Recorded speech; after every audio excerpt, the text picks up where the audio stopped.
இங்க ஒருத்தவரு அவங்க அம்மாவை கூட்டிட்டு அவங்க தங்கச்சி வீட்டுல விடலான்னு போறாரு.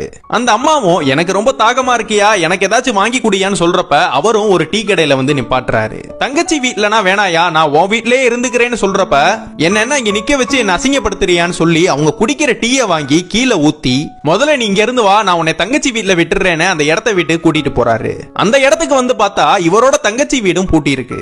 ஐயா தங்கச்சி வீடும் பூட்டி இருக்கு, நான் உன் வீட்டுக்கே வந்துடுறேன்னு கேக்குறப்ப அவ கொஞ்ச நேரத்துல வந்துருவா, நீங்க ஓரமா உட்காருன்னு சொல்லி இவரு கிளம்பிடுறாரு.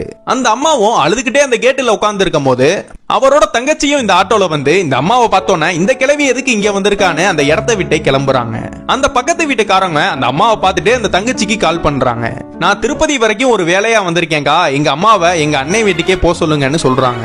அந்த பக்கத்து வீட்டுக்காரங்களும் அங்க நடந்ததை எல்லாத்தையுமே சொல்லி கொஞ்ச நேரம் இங்க உட்காந்துருங்க, நான் டீ போட்டு கொண்டு வரேன்னு அவங்க டீ போட போறாங்க. நான் இங்க யாருக்குமே பாரமா இருக்க கூடாதுன்னு அந்த இடத்த விட்டு கிளம்புறாங்க இந்த பாட்டி. காலையில இருந்து எதுவுமே சாப்பிடாதனால இந்த அம்மாவும் மயக்கம் போட்டு கீழே விழுந்துடுறாங்க. அப்ப கார்ல இருந்து ஒரு 2 பேர் வந்து இந்த அம்மாவை வீட்டுக்கு கூட்டிட்டு போய் என்ன ஆச்சுன்னு கேக்குறாங்க. இந்த அம்மாவும் இவங்களுக்கு நடந்த விஷயத்தனா சொல்லி ரொம்ப ஃபீல் பண்ணிட்டு இருக்காங்க. அம்மா நீங்க கவலைப்படாதீங்கம்மா, எவ்வளவு நாள் வேணாலும் எங்க வீட்டுல இருந்துக்கோங்கன்னு சொல்றாங்க. அடுத்த நாள் இவரு ஒரு தெரிஞ்சவருக்கு கால் பண்ணி, எங்க வீட்டுக்கு முடியாத ஒரு வயதான அம்மா வந்திருக்காங்க, அவங்களுக்கு ஏதாச்சும் நீங்க வாங்கிட்டு வந்து பாத்தீங்கன்னா அவங்க சந்தோஷப்படுவாங்கன்னு சொல்றாரு. அதெல்லாம் கேட்ட இவரும் நான் கண்டிப்பா வாங்கிட்டு வந்து பாக்குறேன்னு சொல்றாரு. வீட்டுக்கு வந்து பார்த்தா இவரோட அம்மா தான் அங்க நின்னுட்டு இருக்காங்க.